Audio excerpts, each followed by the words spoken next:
चलो दूसरा टॉपिक है complete set of drawing. Drawing के बारे में तुम लोग पहले ही पढ़ चुके हो। जो उसका कंप्लीट सेट होता है जिसमें कि प्लान, सेक्शन, एलिवेशन। क्योंकि कोई भी कॉन्ट्रैक्टर जब उसे वर्क करे, उस बिल्डिंग को बनाने के लिए वर्क करेगा तो उसे सारे चीज चाहिए। साइट प्लान भी चाहिए, उसका प्लान भी चाहिए, सेक्शन चाहिए, एलिवेशन चाहिए। तो सारा चीज जो है कॉन्ट्रैक्टर को अवेलेबल करवाना पड़ेगा। कभी कभी ऐसा होता है कि कोई प्रोजेक्ट एक प्लान के आधार पर, ये जनरली CPWD में होती है, बिहार सरकार में नहीं होता है, कि उस प्लान के आधार पर उसका एक एस्टीमेट बना लिया जाता है आइटम रेट करके, और हर आइटम का रेट जो है सो ले लिया जाता है। कॉन्ट्रैक्टर से हर आइटम का रेट ले लिया जाता है।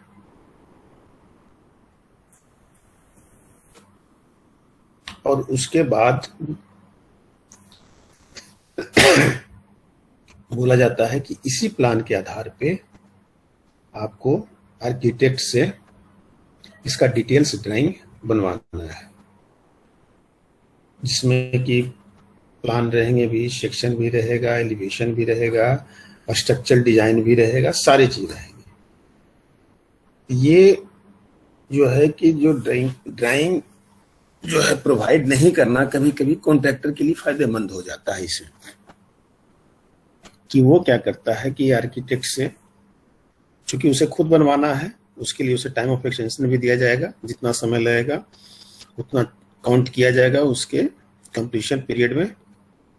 तो वो क्या करता है कि स्ट्रक्चरल इंजीनियर से मिल करके किसी भी स्ट्रक्चर अगर में वो लोहे का रेट, सबसे पहले उसने क्या किया कि टेंडर डालते समय, सबमिशन करते समय लोहे का रेट को बढ़ा दिया। देख लिया कि इसमें एक आइटम है कि हमको आर्किटेक्ट से इसका ड्राइंग भी बनवाना है और स्ट्रक्चरल डिजाइन भी बनवाना है। तो वो क्या करता है, स्ट्रक्चरल इंजीनियर से ये कह के कि हमको लोहे की क्वांटिटी बढ़ा दीजिए। तो स्वाभाविक है कि उसका लोहे का रेट ज्यादा डाला हुआ है, तो जितना अधिक अगर बढ़ेगा उतना ही उसको बेनिफिट होगा। तो ये आइटम जो है जनरली कि वो कॉन्ट्रैक्टर के हक में चला जाता है जब उसको खुद ड्राइंग डिजाइन करवाना हो तब। जनरली जो हमारा है PWD बिहार सरकार के द्वारा जो है कि सारे ड्राइंग उपलब्ध करवाए जाते हैं, पहले ही उसका सब कुछ बना लिया जाता है और उसी के आधार पर उसको सब कुछ उपलब्ध करा करके और वर्क का इम्प्लीमेशन करवाया जाता है। तो यही चीज में लिखा हुआ है, complete set of details drawing should also enclosed in tender documents, उसमें रहना चाहिए। On basis of drawing a contractor can start work, उसी के आधार पे कॉन्ट्रैक्टर काम कर सकता है। If any change in drawing then contractor can claim for alteration. अगर कोई ड्राइंग आपको प्रोवाइड कर दिया गया, कल हो के हायर अथॉरिटी जब आते हैं और वो उसके कुछ ड्राइंग में चेंज करते हैं, तो उस स्थिति में वो कॉन्ट्रैक्टर जो है सो उस अल्टरेशन के लिए क्लेम कर सकता है कि नहीं, आपने तो ऐसा ड्राइंग दिया था, पहले ऐसा बना दिया, तो इसके लिए हमको आपको अलग से राशि देनी पड़ेगी। Sometimes detailed drawings are not provided in tender documents. In such condition, a item is provided for architecture to do so and the rates are putted by contractor. उसमें जो है कि उसका रेट भी कॉन्ट्रैक्टर को ही पुट करना है, तो वो अपने मन से पुट करता है कि इसका ड्राइंग बनाने में इतना पैसा लगेगा। ये हो गए कंप्लीट सेट ऑफ ड्राइंग। उसके बाद है chapter terms related to tender documents. जो टेंडर डॉक्यूमेंट्स में बहुत सारे जो टर्म्स रहते हैं दिए हुए, लिखे हुए, जिसके कागजात उसमें रहते हैं, उसमें एक आता है कॉन्ट्रैक्ट कंडीशन। क्योंकि कोई भी डिपार्टमेंट या एजेंसी जो है जब कोई काम किसी कॉन्ट्रैक्टर से करवाती है तो वो कुछ अपना कंडीशन लगा के काम करवाती है, लेकिन वो कंडीशन लॉफुल होना चाहिए। After the acceptance of tender, the contractor condition will be started. जब कॉन्ट्रैक्टर ने एक्सेप्टेंस लेटर ले लिया कि हमको काम करना है, तो कॉन्ट्रैक्ट का कंडीशन भी स्टार्ट हो जाता है। So that no dispute arises between owner and contractor, जिससे कि कोई दोनों में डिस्प्यूट पैदा नहीं हो। Contract condition is already mentioned in tender documents. वो जो है टेंडर डॉक्यूमेंट्स में मेंशन सारे चीज की किए हुए रहते हैं। The contract condition specify mainly the following clauses. उसमें जो क्लॉज रहते हैं दिए हुए वो करीब करीब यही रहते हैं, और वर्क के अनुसार कभी कभी कुछ चेंज भी किया जाता है। First, execution of work as per drawing and specification. कि आपको जो काम करना है वो ड्राइंग और स्पेसिफिकेशन के अनुसार ही होना चाहिए।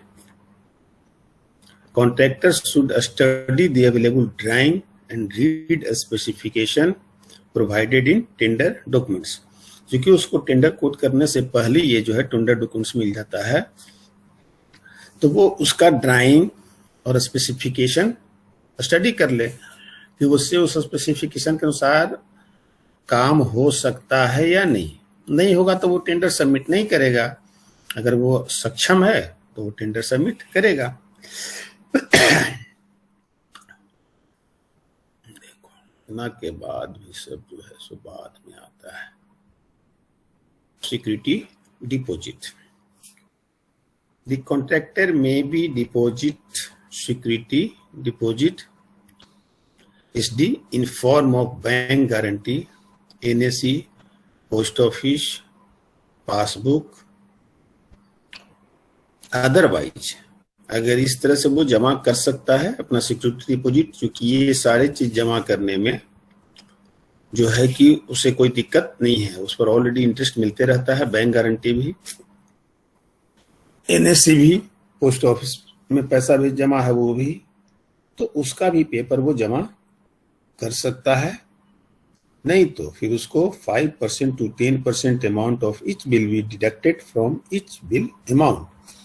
नहीं तो सिक्योरिटी डिपॉजिट के रूप में 5% से 10% उसके हर बिल में से काटा जाएगा। Generally RCT road construction division में जिसमें 2% अर्नेस्ट मनी ले लेते हैं और फिर उसमें 5 या 7% जो है उसमें काटा जाता है। और सीपीडब्ल्यूडी के काम में जो है कि अर्नेस्ट मनी को लौटा दिया जाता है और हर बिल में से उसे 10% काटा जाता है। इसलिए मोस्टली ऐसे ये मान के चलना चाहिए कि सिक्योरिटी डिपॉजिट 10% ही काट के रखा जाता है। तो दूसरी चीज हो गई कि अर्नेस्ट मनी को आपने कन्वर्ट कर दिया सिक्योरिटी डिपॉजिट में, लेकिन अगर पूछे कोई सवाल कि सिक्योरिटी मनी कितना कटना चाहिए तो वो 10% ही कहलाएगा। पेमेंट ऑफ बिल, उसके बारे में बताया रहता है कि payment of bill could be, जो आपका बिल का पेमेंट किया जाएगा वो फाइनल बिल एक ही बार, अगर छोटा वर्क है तो एक ही बार फाइनल बिल दिया जाएगा। अगर कुछ और बड़ा है तो फर्स्ट एंड फाइनल बिल दिया जाएगा, और नहीं तो आपको पार्ट बिल भी दिया जा सकता है, नहीं तो आपको मंथली बिल भी दिया जा सकता है, नहीं तो आपको एडवांस बिल भी दिया जा सकता है। ये डिपेंड करता है कि कैसा नेचर ऑफ वर्क है। जैसे अगर मेंटेनेंस का काम रहता है कहीं कहीं कि इस पूरे एरिया का मेंटेनेंस करना है, जैसे कोई प्राइवेट कंपनीज वगैरह होती है या कहीं का जो रेसिडेंशियल इलाका जो होता है ना, तो उस परिस्थिति में उन लोग को मंथली बिल जो है प्रोवाइड किया जाता है कॉन्ट्रैक्टर लोगों को, कि आपको हर मंथ में जो है कि बिल दिया जाएगा। पूरे 1 साल का कॉन्ट्रैक्ट है और हर मंथ बाय मंथ आपको बिल दिया जाएगा। और कहीं कहीं अगर कोई बड़ा सा इक्विपमेंट्स वगैरह खरीदना है जो, तो उस स्थिति में एडवांस बिल भी दिया जाता है, जिससे कि कॉन्ट्रैक्टर को सहूलियत हो। छोटा काम रहेगा तो एक ही बार फाइनल बिल भी दे देते हैं, कैपेसिटी देख ली जाती है कि कॉन्ट्रैक्टर की क्या कैपेसिटी है, तो उसको एक बार फाइनल बिल भी दे सकते हैं। और अगर कुछ छोटा बड़ा वर्क है तो फर्स्ट एंड लास्ट बिल भी दे सकते हैं। तो ये मोड ऑफ पेमेंट है कि पेमेंट हम इस तरह से करेंगे। Time limit, it is the given date for completion of work. ये आपको दर्शाया रहेगा कि आपके इतने दिनों में जो है काम पूरा कर देना है। 6 महीना, 3 महीना, 1 ईयर्स, 2 ईयर्स, कुछ भी जो दिया हुआ रहेगा दैट इज टाइम। वो आपको डेट ऑफ कंप्लीशन कितना दिन के बाद आपको कर देना है, उसको हम लोग कहते हैं time limit. Extension of time,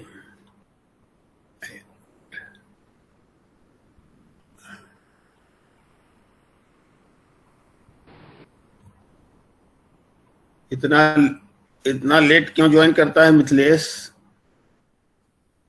time हो गया। Time, it is the extra time, है ना। ये जो एक्सटेंशन ऑफ टाइम होता है तो ये कंप्लीशन ऑफ वर्क का जो टाइम लिमिट होता है उससे एक्स्ट्रा होता है। ये कब पैदा होता है? When construction of project should not be completed on due time, है ना, कि जब समय पर प्रोजेक्ट पूरा नहीं हुआ।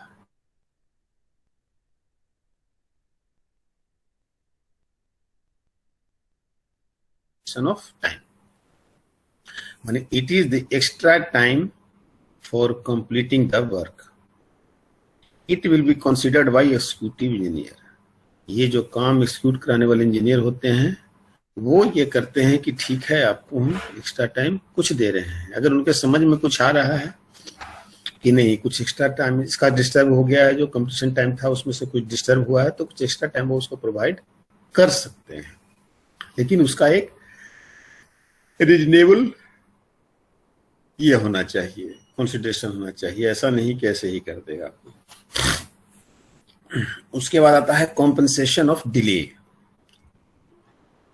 When there is any reason to delay of work, then executive engineer can compensate of delay of work। कि अगर आपका किसी कारण से काम में डिले हो गया तो एग्जीक्यूटिव इंजीनियर उसको कॉम्पनसेट कर सकते हैं कि आपका जो डिले हुआ है वो सही रूप से हुआ है, तो उसमें उस कॉम्पनसेशन करते हैं। माने एग्जीक्यूटिव इंजीनियर का बहुत बृहद पावर होता है लेकिन वो सारा काम करवाते हैं थ्रू जूनियर इंजीनियर कि आप ऐसा लिखिए वैसा लिखिए, लिखा करके उसको करवाया जाता है। अंत में पेन फंसती है तो जूनियर इंजीनियर की ही फंसती है। Labour, different types of labour should be engaged in completing the project, है ना, कि लेबर जो होते हैं वो डिफरेंट टाइप्स ऑफ होते हैं। जैसे स्किल्ड हो गया, अनस्किल्ड हो गया, सुपरवाइजर हो गया, गार्ड हो गया, ये सारे लेबर टाइप के ही होते हैं। Department should watch on following condition of labour. लेकिन डिपार्टमेंट का काम है कि उन लोग के बारे में भी ध्यान रखना। ऐसा नहीं कि लेबर को जैसे पा रहा है वैसे रख रहा है।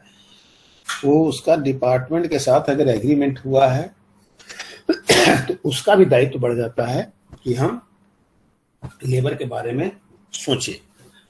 ऐसा नहीं कि हम उसके बारे में नहीं सोचें, लेबर के बारे में सोचना भी इसका काम है।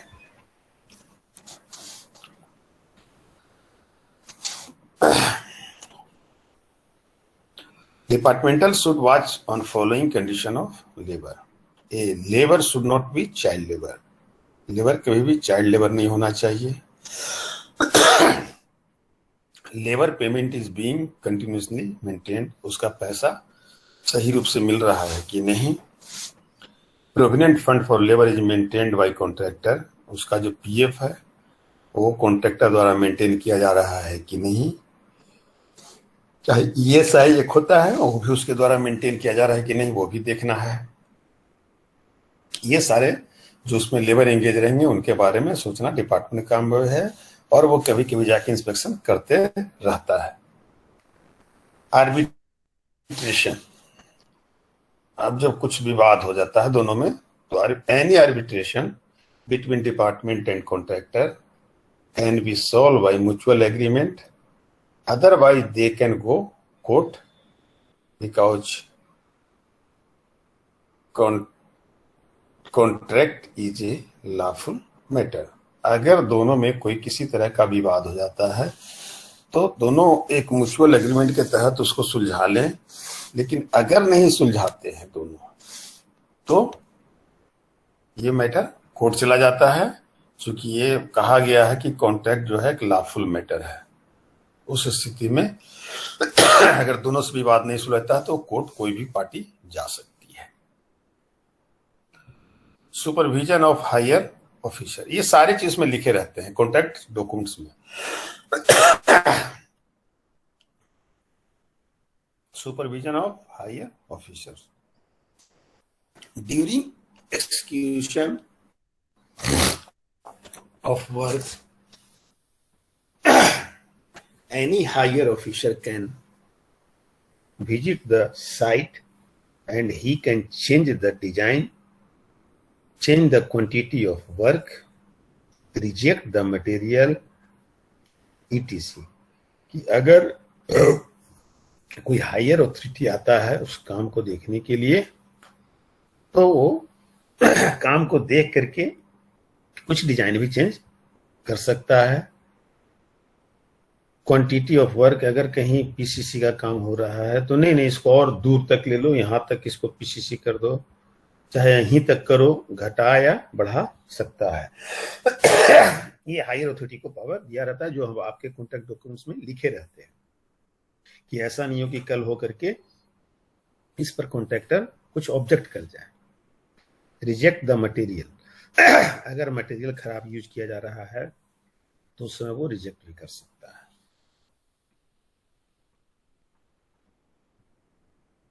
टर्मिनेशन ऑफ द कॉन्ट्रैक्ट, जो कॉन्ट्रैक्ट का टर्मिनेशन किन किन परिस्थितियों में किया जा सकता है। The contract can be terminated due to the following reasons.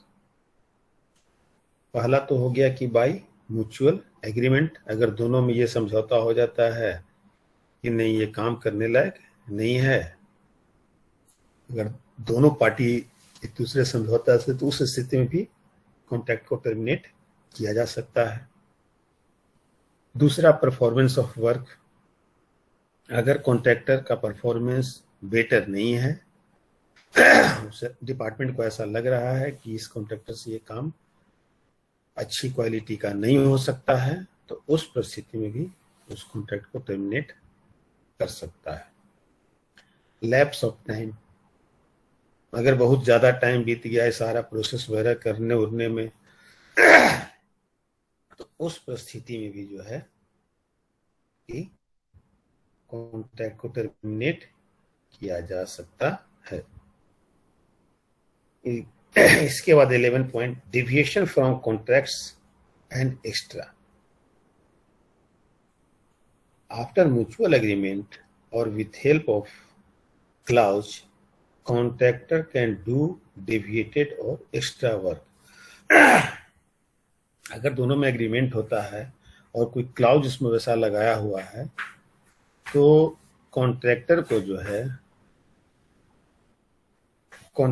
जो है कि एक्स्ट्रा काम भी करना पड़ सकता है। चाहे कोई काम डिविएट कर गया है, बढ़ गया है, तो उसको भी उसे करना पड़ता है, बशर्ते कि दोनों में एक समझौता हो जाए या किसी क्लाउज के अंतर्गत वैसा लिखा हुआ हो तभी।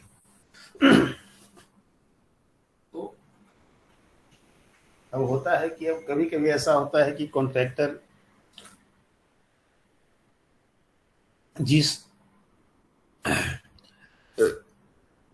जिस आइटम का रेट अच्छा नहीं है तो कॉन्ट्रैक्टर चाहता है कि हम उसको कम से कम करें। तो उस परिस्थिति में जब वो काम डेविएट, जो क्लाउज रहता है उस क्लाउज के तहत उसको उस आइटम को भी करना पड़ता है। इसीलिए इसमें जो है कि क्लाउज वगैरह पहले ही से लगा करके दे दिया जाता है कि कॉन्ट्रैक्टर इधर से उधर भाग नहीं पाए, वो डिपार्टमेंट के साथ काम करे। और कभी कभी को कॉन्ट्रैक्टर होते हैं कि म्यूचुअल अंडरस्टैंडिंग भी सही रहती है कि हाँ आपने इतना किया, थोड़ा और आप इतना कर दीजिए, तो उस परिस्थिति में उतना वो कर देते हैं। लेकिन जो कॉन्ट्रैक्टर नहीं करता है तो फिर क्लाउज देखा जाता है, किसी क्लाउज में अगर लिखा हुआ है तो फिर उसे बोला जाता है कि नहीं, आपको क्लाउज इतना में आप देखिए, अपने टेंडर डॉक्यूमेंट्स में आपको ये काम करना ही करना है, तो कॉन्ट्रैक्टर को करना पड़ता है। टाइम लिमिट, टाइम लिमिट इसके पहले क्या था?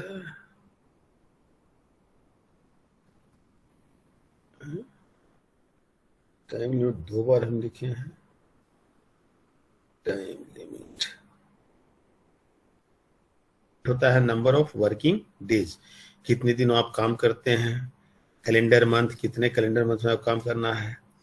Time limit is fixed by department या owner. Time limit mainly depend upon nature of work. Time allowed for completion of any project include rainy season also, and if contractor does not work within limit time, then contractor is liable for penalty from 1% to 10% as decided by superintending engineer। जो time limit हमारा दिया हुआ रहता है वो सारे decide करते हैं डिपार्टमेंट, और अगर उस टाइम लिमिट के अंतर्गत काम नहीं करता है और उसके पास कोई रीजन नहीं है तो उस परिस्थिति में, माने time of extension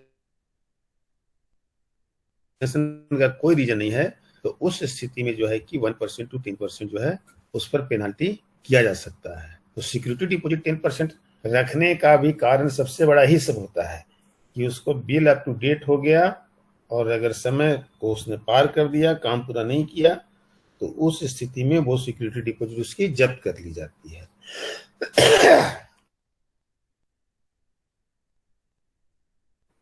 Compensation in delay of time limit for completion of work can be given in following condition।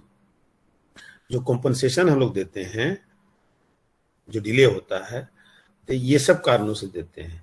Very bad weather condition, अगर मान लीजिए कि काफी लंबी बारिश हो रही है तो सब काउंट करके रखा जाता है। वो डाटा जो है कि रखना पड़ेगा कॉन्ट्रैक्टर को भी और इंजीनियर को भी। इस डेट को लगातार बारिश होती रही, उस बारिश में चूंकि ओपन ग्राउंड में काम था, कोई काम नहीं हो सकता है, तो उसको नोट्स कर लिया जाता है कि हाँ इस तरह का आपका था, तो वो दिन आपका टाइम एक्सटेंशन में जाएगा, कॉम्पनसेशन उसके लिए मिलेगा। डिस्प्यूट विथ लोकल अथॉरिटी, अगर किसी तरह से लोकल ये से कुछ झगड़ा हो गया, झंझट हो गया जिसके चलते काम बंद है, तो वो सब भी नोट करके रखा जाएगा। चाहे किसी ड्राइंग ये में डिले हो गया हो कि ड्राइंग डिपार्टमेंट देने में उस समय नहीं दिया, डिपार्टमेंट ने कुछ दिन बाद दिया, उसमें भी कॉम्पनसेशन दिया जाता है। Rights lockdown which effect supply of materials, अगर आपको लॉकडाउन हो गया है, कोई राइट छिड़ गया है, तो उस परिस्थिति में भी आपको क्या होगा कि उसमें मटेरियल आपको सप्लाई हो नहीं पाएगा, तो उसका भी जो है आपका कॉम्पनसेशन इन डिले मिलेगा। Materials is not available at time, अब उस समय अगर मटेरियल भी नहीं उपलब्ध है कहीं भी, तो उसका भी कंसीडर किया जाता है। तो ये सारे कॉम्पनसेशन फिक्स किए जाते हैं जब भी टाइम ऑफ एक्सटेंशन हो जाता है, तो कि अगर डिले हो गया 2 महीना काम तो क्यों हुआ, तो सारे रीजन देखे जाते हैं। वो कॉन्ट्रैक्टर द्वारा पुटअप किया जाता है, सारा चीज रिकॉर्ड बना करके एक्जीक्यूटिव इंजीनियर को, फिर एक्जीक्यूटिव इंजीनियर उसको सुपरिटेंडेंट इंजीनियर को भेजते हैं और वो साइन करके फिर सब कुछ होता है, जो होने लायक जितना कॉम्पनसेट किया जाता है, बाकी उसका पैसा कटता है। उसी के बारे में डिटेल्स लिख दिए हैं जो लिखे थे time extension. Extension of time limit is known as time extension. After completion of time limit, there is need of time extension. For time extension, contractor has to submit an application to executive engineer, giving all the particulars and reasons for delay, है ना, किस कारण से delay हुआ है वो सारे चीज उसे लिखने होंगे।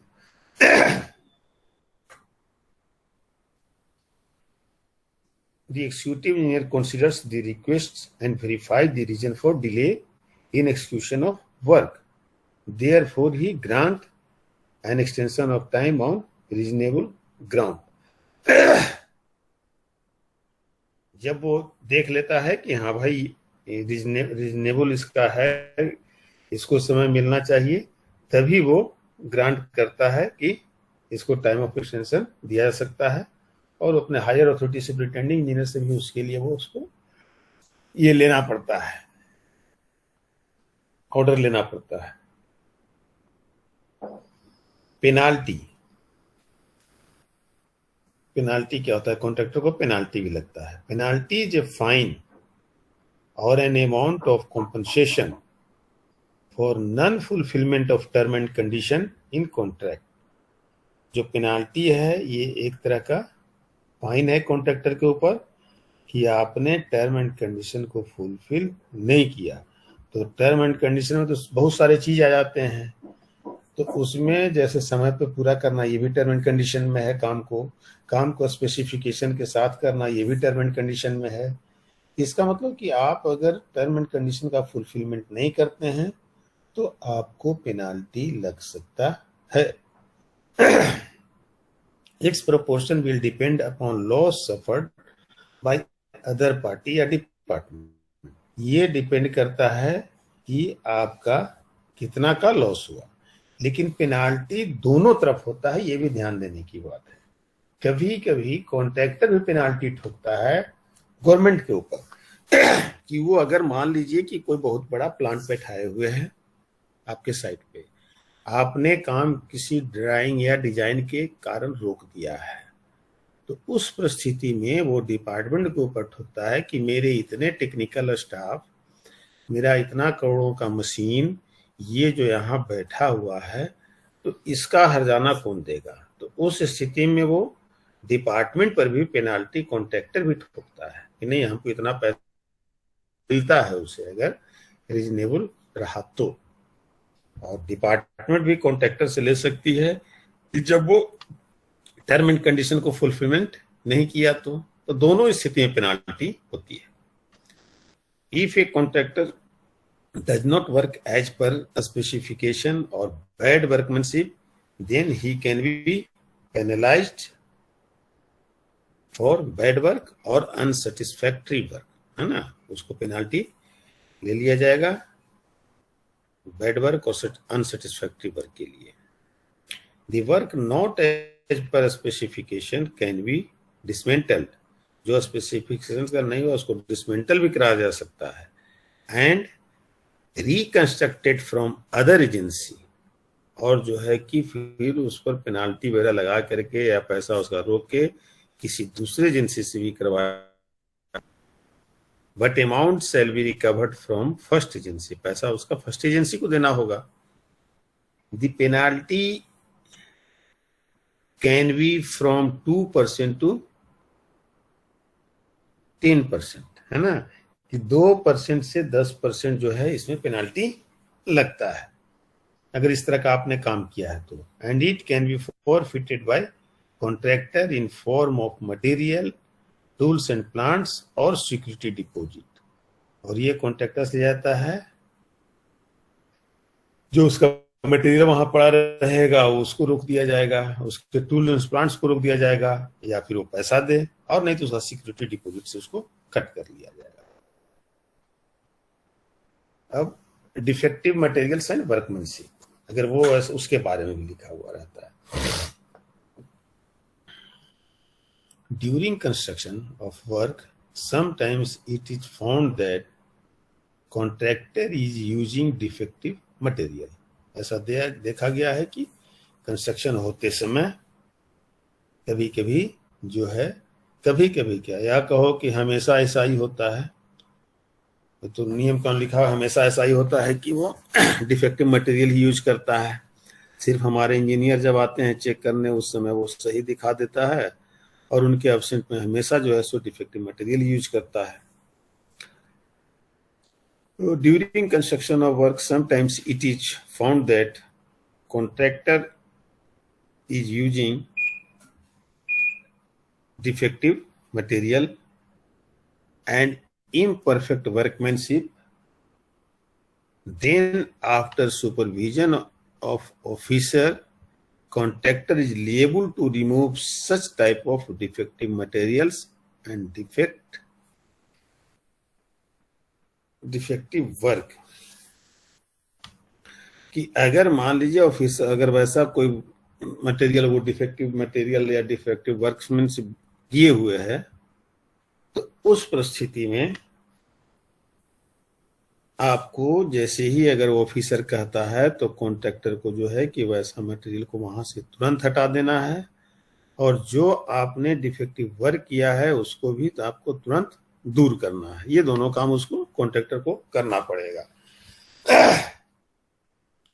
If contractor failed to do so within a specified period, उसको एक समय दिया जाता है कि आप एक सप्ताह के अंदर, चाहे कल तक या परसों तक, जो भी ये यहाँ पे मटेरियल नहीं रहना चाहिए, इसको आप हटाइए, और जो आपने काम गड़बड़ किया है उसका सुधार हो जाना चाहिए, ये बोल दिया जाता है उससे। लेकिन अगर वो एक पीरियड तक काम नहीं करता है जो इंजीनियर द्वारा किया हुआ है, then department can invite another contractor.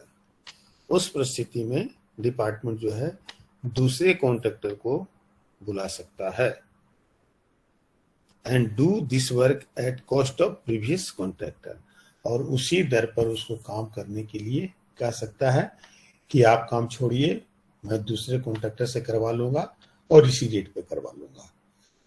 ऐसी भी परिस्थितियां आती है। Termination of contract. Termination means creates for termination of contract unsatisfactory performance of the whole or part of the work। अगर आपका परफॉर्मेंस अनसेटिस्फैक्ट्री है, चाहे पूरा में या कुछ पार्ट्स में, उस स्थिति में भी आप कॉन्ट्रैक्टर को टर्मिनेट कर सकते हैं कॉन्ट्रैक्ट को। Contractor does not fulfil the term and condition, कि आपका जो है कि सब कुछ कॉन्ट्रैक्टर उसका जो टर्म एंड कंडीशन है फुलफिल नहीं करा, तो उस स्थिति में भी आप कॉन्ट्रैक्टर को टर्मिनेट कर सकते हैं, हटा सकते हैं उसको। he does not maintain progress और he does not observe the rule and regulation, माने कि वो उसका प्रोग्रेस नहीं मेंटेन कर पा रहा है, चाहे रूल रेगुलेशन आपका नहीं मान रहा है, अपनी इच्छा के अनुसार कर रहा है। तो ये सारे चीजें लिखी रहती है उसको बांधने के लिए, कॉन्ट्रैक्टर अपनी इच्छा से सब कुछ नहीं करे। चूंकि आगे जाकर के कोर्ट में फिर ये काम देता है कि देखिए ये ला था, इन्होंने ऐसे किया वैसे किया। Mutual agreement between both parties, अगर दोनों पार्टी में हो जाता है तो उस स्थिति में कॉन्ट्रैक्टर अपना टर्मिनेट हो जा सकता है। Refusal by the contractors to perform the contract at all, अगर वो रिफ्यूज कर जाता है कि नहीं हमसे काम नहीं होगा, उस स्थिति में उसको आप टर्मिनेट कर सकते हैं। When contractor fail to complete the whole work within a stipulated date, या आपने जो उसको डेट दिया है कि इतना तारीख तक करना है और वो नहीं करता है, तो उस स्थिति में भी आप उसको टर्मिनेट कर सकते हैं और किसी दूसरे कॉन्ट्रैक्टर को ला करके तेजी से उसी दर पर काम करवा सकते हैं, और पहले वाले कॉन्ट्रैक्टर को आप पेनाल्टी भी लगा सकते हैं।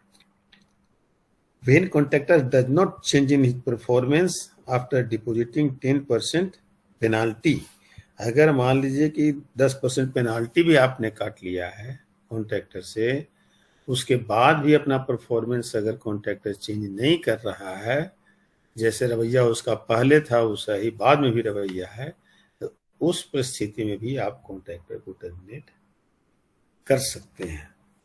कि सुधर ही नहीं रहा, पैसा तो ऐसा कट गया फिर भी नहीं सुधर रहा है, तो उस परिस्थिति में आप उसको हटा सकते हैं। If main contractor allowed to work to other contractor, जिसको पेटी कॉन्ट्रैक्टर कहते हैं, without written permission of department, अगर मेन कॉन्ट्रैक्टर ने किसी दूसरे को वर्क दे दिया है और उसने डिपार्टमेंट से परमिशन नहीं लिया है, तो उस स्थिति में भी हम मेन कॉन्ट्रैक्टर को ही टर्मिनेट कर देंगे, उसी को हम लोग हटा देंगे। तो ये सब चीजें लिखी हुई रहती है उस कॉन्ट्रैक्ट डॉक्यूमेंट्स में कि आपका किस किस परिस्थिति में टर्मिनेट किया जा सकता है कॉन्ट्रैक्टर को ही हटाया जा सकता है, या जब उस समय कॉन्ट्रैक्ट को भी टर्मिनेट किया जा सकता है। तो बहुत सारी चीजें उसमें लिखी हुई रहती है, और ये सब का लाभ हमेशा डिपार्टमेंट को मिलता है ना। तो आज इतना ही था लगता है। सर कुछ क्वेश्चन तो आज इतना ही। हाँ बोलो, अब क्वेश्चन ये बोलो। हाँ, प्रोविडेंट फंड जो सर लेबर को ये कॉन्ट्रैक्टर मेंटेन करता है सर, तो ये कौन सा मतलब कि इसका ओनर कौन होता है सर प्रोविडेंट फंड का? देखो, प्रोविडेंट फंड जो पीएफ जिसको कहते हैं, एक्चुअल में जो है कि आपने अगर लेबर रखा है, आपकी कोई कंपनी है, आपने अगर लेबर रखा है, तो उसमें 25% पीएफ जमा होता है, जो सरकार का जो प्रोविडेंट फंड होता है उसके में जमा होता है। तो 12.5% लेबर को अपना जो सैलरी उसको मिलता है उसमें से जमा करना है, और 12.5% जो है उस कॉन्ट्रैक्टर को देना है, चाहे कोई कंपनी है तो उसको देना है, समझे। और वो 25% जो है सरकार के खाते में, जो उसका अपना खाता होता है, पीएफ का अलग अकाउंट ही होता है जो उसके खाते में जमा होते जाता है, जिस पर उसको इंटरेस्ट भी मिलता है, और जरूरत पर वो उसे निकाल भी सकता है। समझे कि नहीं समझे? Yes sir. नहीं समझे? और नहीं थोड़ा बताइए समझे, सर। फिर से बताएं। हाँ सर। जैसे क्या होता है कि आपकी कोई कंपनी है, चाहे आप कॉन्ट्रैक्टर हो, कुछ भी हो, चाहे कंपनी आपकी है, तो एम्प्लॉय हो, आपकी सैलरी मान लीजिए कि 10,000 रुपये है, ठीक है। अब है कि अब गवर्नमेंट जो है ऐसी घोषणा की है कि सभी को प्रोविडेंट फंड मिलना चाहिए, माने पीएफ मिलना चाहिए। तो उसके लिए उसने रेगुलेशन बनाया क्या है कि जिस विभाग, जिस कंपनी, जिस कॉन्ट्रैक्टर के अंडर में जो लेबर काम करता है, वो लेबर अपनी सैलरी में से, है ना, जैसे उसकी सैलरी मान लो कि 10,000 है, तो 10,000 का जो है 25% कितना होगा? 2500। 2500 रुपये। 2500 यस सर। 2500 रुपये होगा, है ना। तो 2500 रुपये उसको जमा करना है प्रोविडेंट फंड में। तो उसके लिए जो है कि 1250 रुपया जो है वो देगा, वो जो वर्क कर रहा है, जो इम्प्लॉय है, जो इम्प्लॉय है उसमें जो 1250 रुपया वो देगा, 12.5%। और जो एम्प्लॉयर है, जिसने उसको एम्प्लॉय को रखा है, 12.5% वो देगा। माने सैलरी के अलावा वो 12.5% देगा। 10,000 उसको जो सैलरी दे रहा था उसके अलावा वो 12.5% उसे देगा। माने 1250 रुपया वो जमा करेगा, और 1250 रुपया ये जमा करेगा। एम्प्लॉय 12.5 और एम्प्लॉयर 12.5%। वो 25% जो उसका पीएफ अकाउंट खोला जाता है उस लेबर का, उसमें जमा हो जाता है। उस पर सरकार इंटरेस्ट देती है, उसकी पैसे उसमें जमा रहते हैं, लेकिन उसको आप जब चाहेंगे तब नहीं निकाल सकते हैं। उसी समय सीमा बनाई हुई है, क्योंकि उस पीएफ के पैसे से सरकार ही बहुत सारे काम लेते रहती है, समझे। और वो एक समय के बाद आप ब्याज के सहित पीएफ निकाल सकते हैं, समझ गए? हाँ सर। सर तो जो नहीं, लेबर नहीं समझा? वगैरह समझ गए सर। सर हाँ लेबर हाँ वगैरह बोलो। अगर इंजर्ड हो गया सर, तो वो पीएफ से ही उसको पैसा मिलेगा या कुछ अलग हाँ, प्रोविजन होगा? अब बताते हैं कि अगर लेबर इंजर्ड हो गया तो उसके लिए टाई बना हुआ है, समझे। ईएसआई का फुल फॉर्म भूल रहे हैं थोड़ा सा हम, समझा। वो एक क्या है कि हर जिला में एक हॉस्पिटल बनाया गया है, वो जो गवर्नमेंट की तरफ से बनाई गई हॉस्पिटल, उसमें जो खर्च, उसके इलाज के लिए जो खर्च होगा वो लेबर को मुफ्त पाया जाएगा। वो जो पीएफ का जो कुछ पैसा, चाहे जो भी गवर्नमेंट की तरफ से प्रोविजन दिया गया है, लेकिन ईएसआई का जो रजिस्ट्रेशन करवा करके कॉन्ट्रैक्टर लोगों से कुछ पैसा उसमें जमा करवाया जाता है, और जिससे गवर्नमेंट उस हॉस्पिटल को चलाती है। तो जो कम आमदनी वाले लेबर हैं उन लोग का उसमें फ्री ऑफ कॉस्ट इलाज होता है। वो कम से कम हर डिस्ट्रिक्ट में एक रहना है, और है भी, बहुत जगह नहीं बनता है तो लिख देता है कि वर्क इन प्रोग्रेस है, बन रहा है। हर जिला में एक ईएसआई का हॉस्पिटल होता है, तो उन गरीब मजदूरों की इलाज होती है फ्री ऑफ कॉस्ट। क्योंकि जितनी कंपनियां हैं, जितने कॉन्ट्रैक्टर हैं, सबसे पैसा गवर्नमेंट लेकर के और उसी पैसे से उसका संचालन करती है। समझे? Yes sir. नहीं समझा? सर समझ गए सर। समझ गया? हाँ सर। हाँ सर एक और क्वेश्चन है सर कि हाँ। और जैसे कि आर्बिट्रेशन के लिए जैसे आर्बिट्रेशन हुआ सर, तो कोर्ट में सर जाएगा, तो कोर्ट वाला तो सर हमेशा हाँ देखते हैं कि तारीख पे तारीख, तारीख पे तारीख देते जा रहा है सर। मतलब कि हाँ हाँ ये हाँ केस हाँ उसको सोल्व नहीं कर रहा है, तो ये मतलब प्रोजेक्ट का जो सर कंप्लीशन का टाइम लिमिट है सर, वो तो सफर करते रहेगा। तो एक ऑफ आर्बिट्रेटर कोर्स। करके होता है सर, आर्बिट्रेटर, हाँ तो वही सर प्रॉब्लम को डील कर देता है, मतलब 1 सप्ताह या 15 दिन के अंदर ही। हाँ, बताते हैं उसमें क्या होता है। कि सबसे पहले तो देखो, हमने बताया था शुरू में कि कॉन्ट्रैक्टर और ये में एक म्यूचुअल अंडरस्टैंडिंग होनी चाहिए, है ना। तो उसके लिए जैसे डिस डिपार्टमेंट का होता है कि हमारा वर्क, जैसे तुमने बात सही रखा कि अगर ये कोर्ट में मैटर जाता है तो बहुत लंबा खिंचाएगा, स्वाभाविक है कि उस पर डेट पर डेट, डेट पर डेट बढ़ते रहेगा। तो उस परिस्थिति में सबसे पहले तो स्थिति ये बनती है कि बीच का मध्यस्थ करने वाला जो आदमी होता है, वो हर जगह होता ही है। जैसे एयरपोर्ट अथॉरिटी का हो, चाहे पीडब्ल्यूडी का हो, हर जगह होता है। वही समझौता करता है, चलो कि दोनों को एक रास्ते पे लाता है और वही डील करके। चूंकि ये भी सही बात है कि ये चीज बहुत ज्यादा दिक्कत हो जा सकती है जब लंबा वो केस चलेगा। तो आर्बिट्रेटर जो होता है, ये सही बात है कि दोनों में समझौता करवाता है। अगर वो उससे भी नहीं होता तब फिर कोर्ट में ही केस लड़ना पड़ता है। तो कोर्ट का मतलब एक तरह का वो भी छोटा ही कोर्ट होता है। जो आर्बिट्रेटर होता है ना, वो एक तरह का कोर्ट ही उसको ही माना जाता है कि वैसे आदमी को रखा जाता है जो इस तरह का जानकार लोग होता है और इसको सॉल्व करता है। वो एकदम सही कि एक आर्बिट्रेटर होता है, 100% सही है, हर जगह है। हम लोगों ने देखा है उसको, काम भी किया है हम लोगों ने उससे। तो सही है तुम्हारा कहना, लेकिन अंतोतगतवा जब उससे भी नहीं संभलता है ना, उस परिस्थिति में उसको कोर्ट में जाना पड़ेगा। उसका लास्ट हाँ ये है। समझ गए? ठीक है सर। ये कॉन्ट्रैक्ट जो है सर, आर्किटेक्ट के बाद जैसे कि स्ट्रक्चर एनालिसिस होता है, उस पर ड्राइंग वगैरह बनाया जाता है सर, उसका प्लम्बिंग का ड्राइंग हाँ बनता है, तो सर ये सब के लिए भी एक हाँ। अलग से कॉन्ट्रैक्ट कोई फर्म लेता है सर, या सरकार खुद बनवाता है सर? नहीं, जैसे होता है ना कि आपके किसी भी डिपार्टमेंट में और कि नक्शा बनाने का ड्राफ्टमैन भी होता है, सब कुछ होता है। लेकिन कहीं कहीं आदमी की दिक्कत के चलते या कमी के चलते, है ना, उस परिस्थिति में चाहे उतने स्किल्ड नहीं हो, चाहे कुछ लोग रिटायर कर गए हों, तो उस परिस्थिति में वो टेंडर नहीं लेता है। वो है कि कॉन्ट्रैक्टर ही टेंडर लेता है। कॉन्ट्रैक्टर को उसमें एक रेट डाल दिया जाता है कि आपको इसका नक्शा खुद बनवाना है, उसका रेट आप ही खुद कोट कीजिए। उसमें एक आइटम डाल दिया जाता है। जैसे आपका आइटम एक होता है ना कि अर्थ वर्क करना है, अर्थ वर्किंग फीलिंग करना है या अर्थ वर्किंग करना है, तो ये एक आइटम है।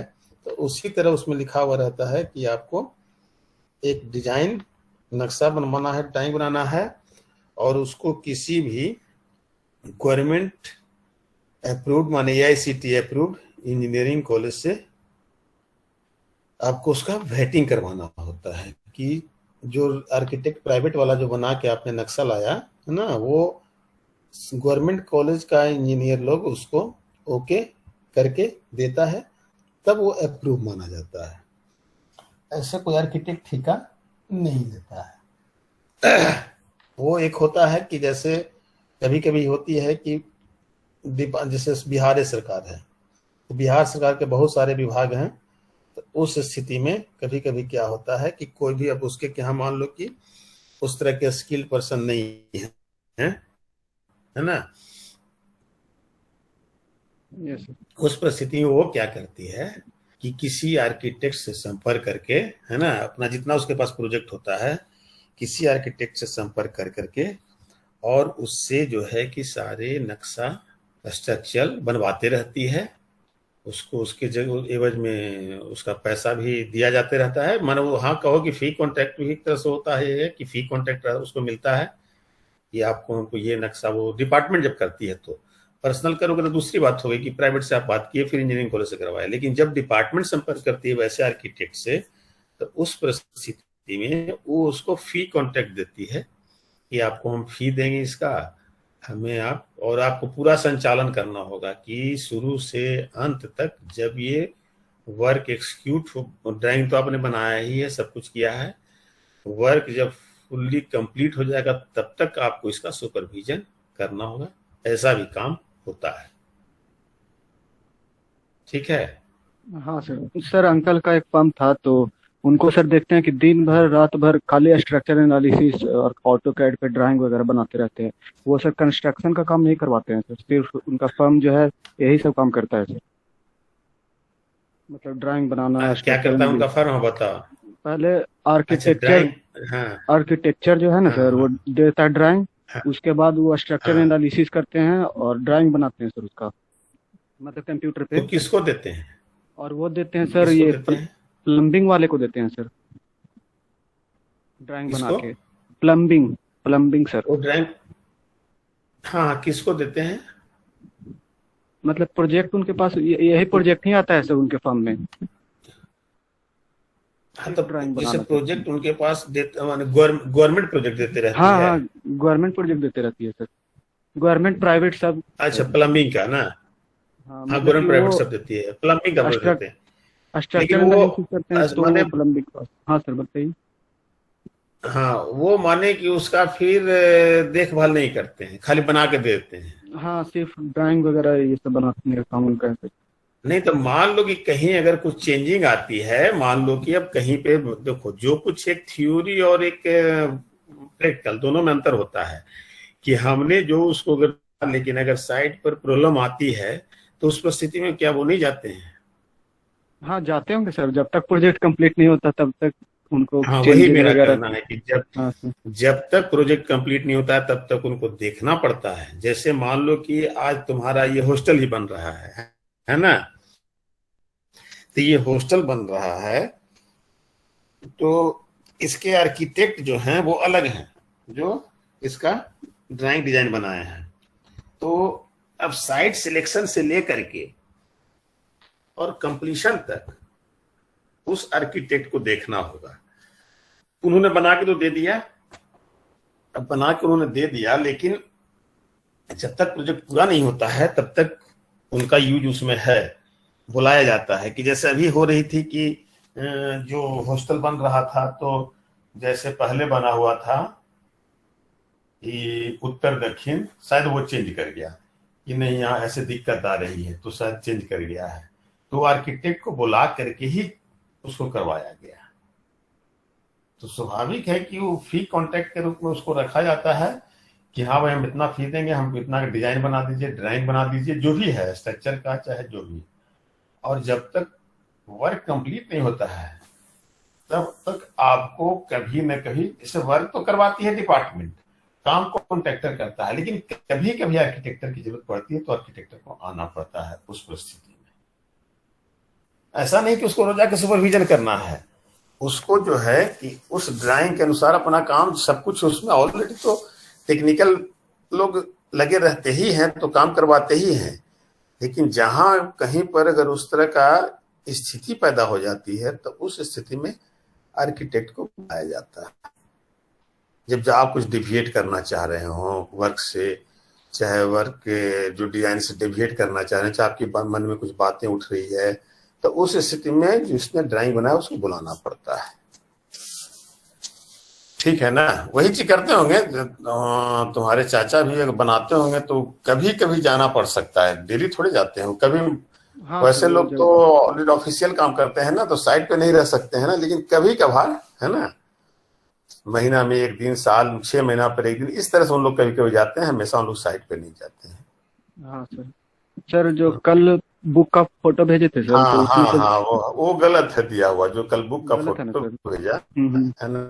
हाँ हाँ हाँ, वो डिफेक्टिबिलिटी पीरियड अलग है और वैलिडिटी पीरियड हाँ अलग सर, है। वो तो उसको ऐसे उस राइटर को कहने का मतलब ये होगा कि वैलिडिटी वो समझ रहा है कि जब तक हमारा वर्क पूरा नहीं होता है उसी पीरियड को वैलिडिटी पीरियड माना है। वैलिडिटी पीरियड अलग है। सब सारे बुक में कहाँ से उसने लिख दिया होगा बोलचाल की भाषा में, जो वैलिडिटी पीरियड मैंने लिखा है वही वैलिडिटी पीरियड है। हाँ सर, वो आप ही वाला 2-4 जगह और भी देखे सर। उसमें सर हाँ उस बुक में वैलिडिटी पीरियड अलग से दिया भी नहीं था सर, इसलिए कंफ्यूज कर रहे थे कि क्या दोनों एक ही हाँ है। हाँ हाँ, नहीं वो डिफेक्टिबिलिटी पीरियड है कि उसमें उसको हाँ सर, करवाना पड़ता है। ठीक है सर। और किसी को कुछ पूछना है तो पूछो। Sir, hmm. Yes sir. Sir, बोलो। थोड़ी देर पहले भी बात हो रही थी कि आर्किटेक्ट को पैसा दिया जाएगा। तो सर, आर्किटेक्ट को पैसा देने के लिए सेंटेज चार्ज में से पैसा दिया जाएगा या फिर प्री कॉन्ट्रैक्ट के लिए अलग से पैसा दिया जाएगा? क्या आर्किटेक्ट को? सर, वो जो मैंने जो आर्किटेक्ट को मतलब दूसरे आर्किटेक्ट से काम करवा रहे हैं तो उसको तो नहीं पैसा नहीं तो वो देना होगा। हाँ हाँ फी तो उसमें से आप हाँ बोले कि हाँ फी हाँ कॉन्ट्रैक्ट से करवाएंगे, तो फी कॉन्ट्रैक्ट के लिए जो हाँ पैसा देना हाँ होगा वो हमारा सेंटेज चार्ज में से देना होगा या फिर कुछ और से? नहीं नहीं नहीं, सेंटेज जो आप कॉन्ट्रैक्ट निकालेंगे एनआईटी में जितने का एस्टीमेट रहेगा है ना, वो तो अलग चीज हो गया कि उतने का एस्टीमेट कर रहे हैं आप, तो उसका अपना जो फंड होता है पीडब्ल्यूडी का है ना, जैसे उसके इंजीनियर पैसे जो लेती है किसी से भी किसी भी प्रोजेक्ट का, जैसे हमारे मान लो कि साइंस एंड टेक्नोलॉजी का अगर कोई भवन बनना है, वो हमने दे दिया बिल्डिंग डिवीजन को, पैसा हमने भेजा है ना, तो बिल्डिंग डिवीजन का एक्जीक्यूटिव इंजीनियर अगर मेरा काम कर रहा है तो हमसे वो पैसे लेगी। जब हमसे वो पैसे लेगी तो उसके जो है कि एम्प्लॉई होंगे, उसके एम्प्लॉय काम करेंगे। अगर वो आर्किटेक्ट वगैरह रख करके बनाए, चाहे खुद ही बनाए, जैसे बनाए, तो वो तो मेरा पैसा तो लेगा, लेकिन हम जो एस्टिमेटेड कॉस्ट जो निकालेंगे, जो कॉन्ट्रैक्टर के लिए निकालेंगे, उसमें से पैसा उसको नहीं जाएगा। हाँ, ओवरऑल हमारी डिपार्टमेंट अगर मान लो कि दे रही है 10 करोड़ रुपया, तो हम अगर 9,90,00,000 का हम टेंडर निकालते हैं, तो बाकी जो 10 लाख रुपया जो है वो हमारा जो एग्जीक्यूटिव अपना जो फी ले रहा है बिल्डिंग डिवीजन, उसमें ऐड होगा वो, कि वो डिफरेंट काम करवाएंगे उससे जो भी होगा। अगर हमारे डिपार्टमेंट की काम कर रही है वो आखिर तो पैसा वो सब सरकार का ही रहता है, उसको सैलरी भी सब सरकार ही देती है, लेकिन उसका जो अपना एक खर्च होता है जिसका उसका अकाउंट्स में जाता है, सिटी में का जो पैसा जमा होता है इधर उधर से डिफरेंट जो काम कराती है, जैसे उसमें आर्किटेक्ट को देगा, चाहे तो कोई स्ट्रक्चर डिजाइन को देगा, तो वो पैसा जो है कि वही पैसा को यूज करता है जब किसी प्राइवेट इंसान को वो पैसा देता है, तो जो वो दूसरे डिपार्टमेंट से पैसा जो लेता है, मतलब कि डिपार्टमेंट ही देता है। हाँ हाँ हाँ हाँ, पैसा डिपार्टमेंट का कोई मतलब नहीं माने। जैसे बिल्डिंग देने के लोग तो क्या हैं, सभी सरकारी आदमी हैं, सरकार उन लोग को पैसा देती है, लेकिन अगर वो कोई काम करवाता है प्राइवेट के लोगों से, तो स्वाभाविक है कि उसको पैसा तो उसको देना पड़ेगा, तो वो तो खुद वेतन पा रहा है, तो उसके लिए उसके पास एक फंड ऐसा होना चाहिए जिससे कि उस काम को वो करवा सके। तो वो हमारे डिफरेंट डिपार्टमेंट से जो काम उसके पास जाता है, तो उस पैसा से जो एक्स्ट्रा लेता है, वो जो उसके पास जो फंड जमा होता है उस पैसे से वो आर्किटेक्ट प्रोवाइड करता है, चाहे कुछ और अलग काम करवाना हो तो उसको करवाता है। समझे? एक और सवाल सर, यार ठीक है हाँ, सर। पूछो। सर, एक और हाँ, सवाल था कि सर आप थोड़ी देर पहले बोले थे कि गवर्नमेंट एक मतलब अगर कोई लेबर इंजर्ड हो गया, कुछ भी हो गया, तो गवर्नमेंट एक हॉस्पिटल बनाए तो फ्री ऑफ कॉस्ट रहेगा, उसमें कॉन्ट्रैक्टर से भी पैसा लिया जाएगा। ठीक है, तो हाँ, उसके लिए 100%। कॉन्ट्रैक्टर पैकेट अपने पैकेट से पैसा देगा या फिर कॉन्टीजेंसी में जो अमाउंट होता है उसमें से पैसा देगा? नहीं नहीं नहीं नहीं, मैं बताता हूँ। एक होता है कि ईएसआई का रजिस्ट्रेशन करवाना पड़ता है कॉन्ट्रैक्टर को, है ना, और लेबर का जैसे उसके लेबर लाइसेंस जितने के होते हैं, है ना, कि हम 20 आदमी का लेबर लाइसेंस लिए हुए हैं और हम रखे हुए हैं, तो अगर आपका वर्क चलता है, कोई काम आप लेते हैं, तो उस समय उसको ईएसआई में पैसा सबमिट करना पड़ता है महीने महीने, कुछ ना कुछ, अगर आपका वर्क नहीं चलता है तो भी फिर उसका कुछ नॉमिनल पैसा है जो पूरे ईयर्स का जमा करना पड़ता है। कि अगर आपने एक बार पीएफ का रजिस्ट्रेशन करवा लिया, चाहे एक बार आपने ईएसआई का रजिस्ट्रेशन करवा लिया, क्योंकि उसका रजिस्ट्रेशन करवाना होता है, उसका नंबर मिलता है कॉन्ट्रैक्टर को कि आपका ईएसआई नंबर ये है, पीएफ का नंबर ये है। तो अगर आप रजिस्ट्रेशन करवा लेते हैं, तो अगर आप कोई वर्क कर रहे हैं, तब आपको हर मंथ में जो है सो पीएफ के रूप में आपको जितने नंबर्स ऑफ एम्प्लॉय हैं उन लोग के लिए पैसा सबमिट करना पड़ेगा। आपके जितने मेंबर्स हैं लेबर के, उसके लिए आपको ईएसआई का पैसा जमा करना होगा। अगर आपका काम नहीं चल रहा है, फिर भी तो आप उतना लेबर रखे हुए हैं, तो उस परिस्थिति में कुछ नॉमिनल जो बना दिया जाता है कि साल में इतना रुपया जो है कि आपको जमा करना होगा एज ए ईएसआई। क्योंकि जब लेबर रहेगा तो लेबर का जब इलाज होगा तो पैसा लगेगा ही, तो उस परिस्थिति में एक नॉमिनल पैसा दिया जाता है। और ऐसे अगर वर्क कंटिन्यू रहती है तो उसको महीने महीने पैसा जमा करना पड़ता है ईएसआई के फंड में। और अब रही बात की कॉन्टीजेंसी वगैरह के लिए, अगर मान लो वैसी परिस्थिति आती है कि ईएसआई में जो है कि ईएसआई चूंकि वो माना जाता है कि थोड़े बहुत घटनाओं के लिए है, वो बड़ा हॉस्पिटल तो नहीं रखा जाता है उसे। अगर उस परिस्थिति में कॉन्टीजेंसी काम आता है, जब मान लीजिए कोई वैसी घटना घट गई तो कॉन्टीजेंसी से पैसा जो है सो गवर्नमेंट रिलीज करती है उस प्रोजेक्ट में। किस प्रोजेक्ट में ये घटना घट गई है तो कॉन्टीजेंसी वाला पैसा वो उसमें रिलीज किया जाता है। समझे?